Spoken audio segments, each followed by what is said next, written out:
She was just his quiet assistant, but one night everything changed. When the billionaire boss unbuttoned his world of secrets, she found herself sitting closer than ever. And what happened next will leave you breathless. Olivia sat on the edge of her worn-out couch, the dim light of a single lamp flickering in the corner. Her body ached from hours of cleaning offices where no one even looked her in the eye. Her fingers were sore from typing endless reports at the day job where she was invisible, just another worker trying to survive. But none of that mattered. Because upstairs, in a small bedroom decorated with faded superhero stickers, lay Ethan, her 6-year-old boy, her heartbeat, her everything. His soft blue eyes had always been full of mischief, but now they were tired, shadowed by the cruel weight of sickness, cancer. The word itself was like a knife that had cut into Olivia's soul and kept twisting every day. She hated that word. She hated how it stole Ethan's laughter, his energy, his childhood. She hated how powerless it made her feel. Doctors had delivered the news with polite sympathy, but to Olivia their words were like thunder striking her chest. Without the treatment, they said, he doesn't have much time. And then came the number, the cost of that treatment. It was a number so high, it felt like the ceiling of her world had collapsed on her. Every dollar she earned went straight into Ethan's medicines, his hospital visits, the little things to ease his pain. She skipped meals so he could eat. She wore old shoes with holes so he could have warm blankets. She gave up everything piece by piece so her boy wouldn't feel like he was missing anything. But still, it wasn't enough. Every time she looked at him, a storm raged inside her chest. How could she be his mother and not be able to save him? How could she hold his little hand, hear his weak laughter, and know time was running out? At night, when the world was quiet, Olivia would creep into his room. She would sit by his bed, brushing back his hair, whispering prayers to a God she wasn't even sure heard her anymore. She would place her hand over her mouth to stifle her sobs so Ethan wouldn't hear her breaking. She couldn't let him see her tears. To him, she had to be strong, smiling, full of hope. But inside, her soul was shattering into pieces. Sometimes, Ethan would stir in his sleep, his little voice murmuring, "Mommy, don't cry. I'll be okay." And those words would slice through her like glass. Because he was the one comforting her. Her little boy who was supposed to be carefree, thinking about toys and cartoons, not about life and death. Every morning she forced herself out of bed, even when her body screamed for rest. She tied her hair back, put on cheap makeup to hide the dark circles under her eyes, and went to work. Her co-workers never knew her secret. To them, she was just Olivia, quiet, polite, hardworking. No one saw the war she was fighting inside. Her co-workers never knew her secret. To them, she was just Olivia, quiet, polite, hardworking. No one saw the war she was fighting inside. The nights were the hardest. When she sat in the darkness, staring at overdue bills spread across her kitchen table. When she tried to calculate and recalculate numbers, hoping some miracle would appear between the columns of red ink. When her trembling hands clutched Ethan's hospital papers, her vision blurred with tears she couldn't stop. Her chest often tightened until it hurt to breathe. She would press her forehead to the table, whispering, "Please, God, don't take him from me. Take everything else, but not him." But silence was her only answer. And yet, even in her breaking, she never gave up. Because Olivia's love for Ethan was stronger than her fear. She would do anything to save him. What she didn't know yet was that her desperation was about to push her to a choice she never thought she would make. A choice that would lead her straight to a man she never imagined would change her life forever. A millionaire, her boss, Jonathan Hayes. And though she couldn't see it now, her silent struggle was only the beginning of a story that would break, heal, and rewrite both their lives. Jonathan Hayes was the kind of man who could walk into a room and change the air. At 35, his presence carried weight, the kind that made even the boldest employees lower their eyes. He was tall, broad-shouldered, with a chiseled jaw and sharp green eyes that seemed to pierce through people. To most, he was a legend and a warning, the self-made millionaire, the boss whose decisions could make or break futures with a single word. The man who built an empire from nothing but was said to have lost his heart along the way. His employees whispered about him in corners. Cold, untouchable, ruthless. Some called him a machine, a man who valued numbers and profit over people. They feared his silence more than his anger, for silence from Jonathan usually meant trouble. And yet, Jonathan was not blind. Behind his hard exterior, he had the eyes of a man who noticed far more than he let on. He noticed the assistant who sat quietly at her desk, typing away with diligence. Olivia. She wasn't flashy like the others. She didn't wear expensive perfumes or heels that clicked across the marble floor. Her clothes were modest, sometimes even worn at the edges, but they were always neat. Her hair was tied back simply, her makeup light, almost as if she didn't want attention. But attention found her anyway. At least Jonathan's did. He noticed the way she skipped lunch, pretending she wasn't hungry, while her stomach clenched from emptiness. He noticed how she wore the same pair of shoes for months, their soles thinning with each passing day. He noticed how she left the office the second the clock struck, rushing out as though every second mattered outside those glass walls. Jonathan wasn't a man who cared much about people's private lives. He never mixed business with emotion, but something about Olivia stirred him in ways he didn't want to admit. There was a quiet dignity in her. She carried herself as though she was balancing the weight of the world, but refused to let it crush her. Her eyes were tired, often shadowed by something deeper, something heavier, but there was also a fire in them, a silent, desperate strength. Jonathan often found himself watching her when she wasn't looking. He would see her chew nervously on her lip when typing reports, or how she pressed her hand discreetly against her chest when stress overwhelmed her. Sometimes he caught her staring out the window, her gaze far away, as if her soul lived in another world altogether. And though he never asked, something in him wanted to know why. Why did she look so fragile and yet so unbreakable at the same time? Why did her quiet suffering stir something inside him that he thought he had buried years ago? The truth was, Jonathan carried his own scars. He had built his empire with sweat, sacrifice, and loneliness. He had trusted once only to be betrayed. He had loved once only to be left broken. And so he had locked his heart away, convinced it was safer that way. But Olivia, she was different. She wasn't trying to impress him. She wasn't chasing him like so many others did. She didn't even look at him the way women usually did, with awe or greed. Instead, she treated him as nothing more than her boss, and somehow that unsettled him more than admiration ever could. He noticed her exhaustion, but he didn't know the reason. He noticed her rushing home, but he didn't know to whom. He noticed her hunger, her silence, her shadows, but he didn't know the battle she was fighting behind them. Not yet. For Jonathan, Olivia was a mystery he couldn't solve. For Olivia, Jonathan was a fortress she could never reach. But fate was waiting. A night was coming when Olivia's desperation would break the walls she had built around her pride. And when she walked into Jonathan's office with trembling lips and tearful eyes, offering him the unthinkable, his life, the life of the cold, untouchable millionaire, would never be the same again. The office was quiet that evening. The city lights stretched through the tall glass windows, glowing like diamonds against the night sky. Jonathan Hayes sat behind his mahogany desk, his pen scratching across paper, his sharp mind consumed with contracts and numbers. But outside his door, Olivia stood frozen. Her palms were damp, her chest tight, and her legs trembled as though they could no longer hold her weight. Her heart pounded like a drum in a silent battlefield. She wasn't supposed to be here. She wasn't the kind of woman who barged into offices uninvited. She was shy, decent, proud, raised to believe that dignity was worth more than gold. But tonight, dignity wasn't enough. Tonight, she was a mother with nothing left to lose. Her hand hovered near the door handle, shaking so badly she had to clench it into a fist. She whispered under her breath, "Do it for Ethan. Do it for him."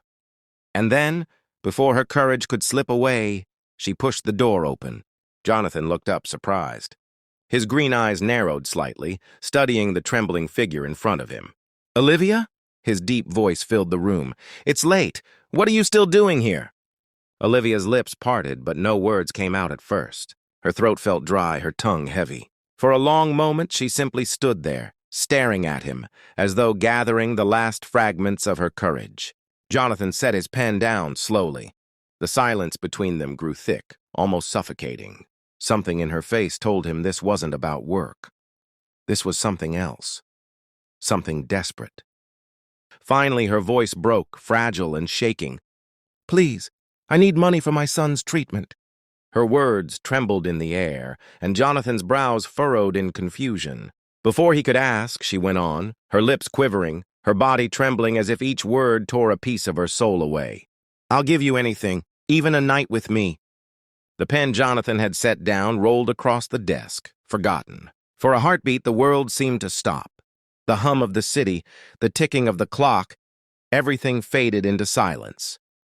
Jonathan leaned back in his chair, staring at her as though he hadn't heard her right. His jaw tightened, his eyes sharpened, but behind that steel was something he had never felt before: shock. A woman was standing in his office, offering herself to him, but not for greed, not for luxury, not for the things most people chased when they looked at him. She was doing it for her child, for the life of her little boy, and that truth pierced him deeper than any knife ever could. His chest tightened. For the first time in years, Jonathan Hayes felt something break inside him. "Do you know what you're asking, Olivia?" His voice was low, rough, almost unsteady. Her eyes filled with tears. Her small hands clenched into fists at her sides as if holding on to the last shreds of her pride. But she nodded. "Yes," she whispered, her voice almost gone. "He's all I have, Mr. Hayes. Please, don't let him die." The sight of her, so young, so fragile, yet so fierce in her desperation, made Jonathan's throat burn. She wasn't here as an employee. She wasn't here as a woman. She was here as a mother, begging for the one thing he had in abundance, but she could never reach: money. For a long silence, Jonathan just stared at her.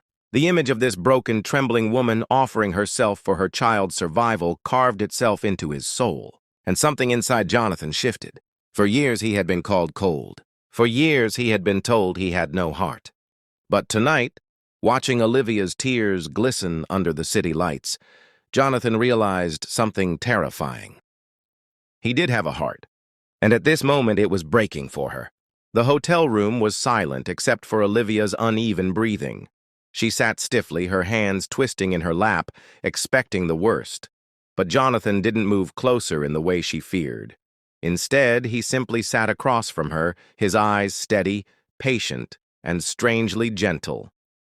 "Tell me," he said softly. "Tell me everything." The words broke her. Olivia's voice cracked as she poured out her story.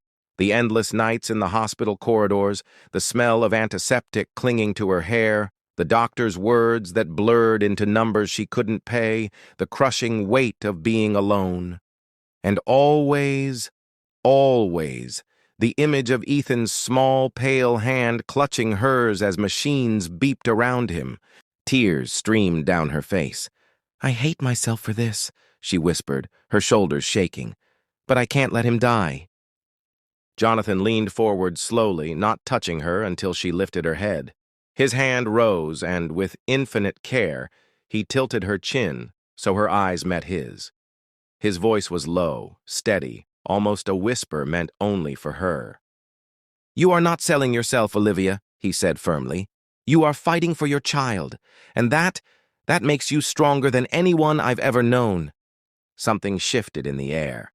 The heavy silence turned warm, charged not with desire but with something deeper: respect, compassion, and a connection neither of them had expected. For the first time that night, Olivia's trembling eased. She saw not a cold millionaire, but a man who understood her pain, who saw her worth beyond desperation. Jonathan reached into his jacket, pulled out a pen, and signed a check without hesitation. He covered Ethan's entire treatment. But he didn't stop there. He couldn't. Because in Olivia's tears, he had seen more than a plea. He had seen courage, and it stirred something in him that would not let him walk away. After that night, Jonathan didn't simply walk away after paying for Ethan's treatment. He kept coming back. At first, Olivia thought it was only out of duty, perhaps guilt. But soon, she realized there was something deeper in the way he lingered by Ethan's bedside. How his sharp businessman's voice softened into warmth when he read a bedtime story. Jonathan, The man known in the city for being ruthless in boardrooms now found himself sitting cross-legged on a hospital floor, building Lego castles with a little boy who had no idea what millions meant, only what love felt like. Ethan's frail little hands clung to Jonathan's the way a child clings to safety, and each time Jonathan's heart tightened in ways he couldn't explain. The boy's laughter echoed in his ears long after he left the hospital, following him into his penthouse, chasing away the silence he once thought was his comfort. And Olivia, she noticed. She noticed how Jonathan's eyes stayed on Ethan with a tenderness he didn't even try to hide. She noticed how he looked at her, not as a woman who had begged him for help, but as someone who had given him a gift he never thought he'd deserve, a chance to belong, to love, to feel human again. One evening, Olivia tried to thank him. Her voice trembled as she whispered, "You've done more than I ever dreamed someone would. I can never repay you." But Jonathan shook his head. His gaze held hers with an intensity that silenced her. "Don't thank me," he said, his voice deep, steady. "I don't want your gratitude." Her heart raced. "Then, what do you want?" Jonathan leaned closer, his eyes soft but unyielding. "I want something else. I want you. Not for one night, for forever." Olivia's breath caught. For a moment, her world stilled. She had walked into his life in despair, believing she was trading her dignity for her son's life. But now, in Jonathan's eyes, she saw something far more powerful. A man who wanted her heart, not her body. A man who was no longer her savior, but her partner. And for the first time in years, Olivia allowed herself to hope. Months passed like pages in a book no one dared to close. Each day was a battle, but it was also a miracle. Ethan's treatment wasn't easy. There were nights of fevers, mornings filled with tears, and endless hospital corridors that seemed to stretch forever. But Jonathan was always there. Not just writing checks, not just giving orders, but holding Ethan's tiny hand through every painful injection, every sleepless night.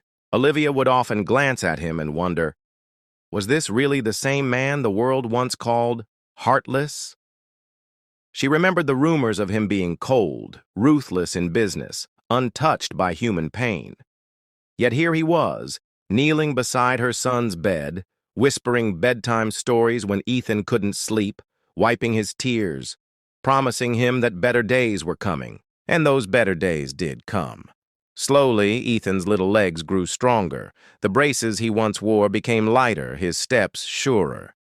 The doctors marveled at his progress, but Jonathan simply smiled and said he just needed love to walk again. For Olivia, it was a transformation beyond imagination. She had entered Jonathan's mansion, broken, desperate, and ashamed. She had thought she was trading her dignity for her son's survival. But instead, she had found something priceless: respect, care, and a love that asked for nothing but her heart in return. One evening, months after Ethan's final successful checkup, Jonathan planned something quietly beautiful. He set a table under the open sky on the mansion's terrace where city lights glittered like fallen stars. Candles flickered softly, and Ethan, already asleep inside, had left the two of them alone. Jonathan reached across the table, his hand enveloping hers with a warmth that steadied her trembling heart.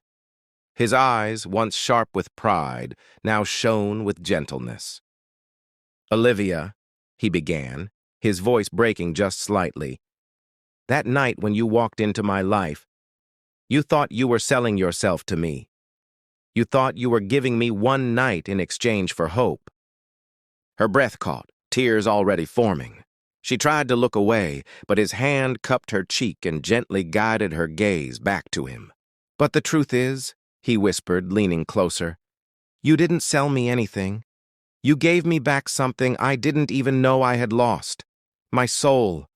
You taught me what love truly means. You reminded me that life isn't about winning or controlling. It's about holding someone so tightly that they never feel alone again." Olivia broke then, not with shame or despair, but with tears of joy. Her sobs were soft, almost like laughter, as she leaned into his chest and whispered, "I thought I had lost everything, but I found you." Jonathan held her tighter, his arms wrapping around her as though he was afraid she might vanish. "You'll never lose me," he said firmly. "Not you, not Ethan. You're both mine. Not because I bought you, but because I finally learned how to give my heart." From that night onward, their home was no longer a mansion of cold walls and empty halls. It became a place of laughter, of small footsteps running across marble floors, of Olivia's humming filling the kitchen as Jonathan slipped behind her, stealing kisses like a boy in love for the first time. Ethan's laughter became the music that healed every scar Jonathan had carried in silence. The boy, once weak, now ran into Jonathan's arms, shouting, "Dad!" a word that shattered every label of heartless society had ever given him. The lesson was undeniable. Society often judged, mocked, or remained blind to the struggles of women like Olivia. Too many were forced into choices no one should have to make, trading dignity for survival, swallowing pride for their children's sake. But Jonathan and Olivia's story stood as a reminder. Compassion must come before wealth, humanity before power. True love was never about ownership. It was never about how much money one had or how much the other lacked. True love was about lifting each other up when the world tried to break you down. And as Jonathan held Olivia close, with Ethan giggling between them, it was clear. Money could buy comfort, but it could never buy the kind of love they had built. That was priceless. Together, they built a future filled with healing, laughter, and unshakable love. And in the quiet moments, when stars stretched across the sky, Olivia would look at Jonathan and whisper, "You saved us." He always answered the same with a smile that softened everything. "No, Olivia, you saved me."